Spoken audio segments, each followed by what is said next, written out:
How to use Google Workspace for beginners. Hello everyone, welcome to our channel. Let's see how we can use it. So in order to use it, we need to first sign up for an account on Google Workspace, and for that just simply search for Google Workspace on Google and open up the very first link that you will see in the search results, and this is where it will take you.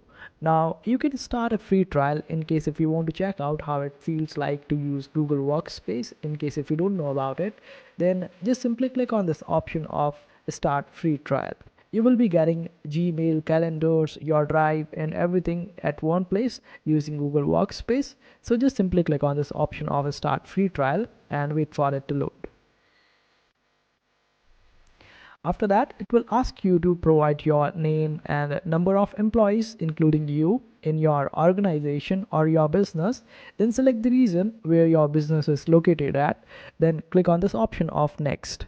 After that, it will ask you for a domain name for your business. Then provide the domain name, or if you want to create one, just use the services of Google and they will be able to help you out get a new domain name for your business, and this will be chargeable. And after that, after providing your domain name, you would be requiring to get a plan, and initially there will be around 14 days of free trial for you, and after that you will be charged. Just choose the plan according to your needs and requirements, and this way you would be able to sign up on Google Workspace, and after that you would be able to use it. And this is how you use Google Workspace. I hope this video was helpful. Make sure to hit that like button and also subscribe to our channel for more helpful videos.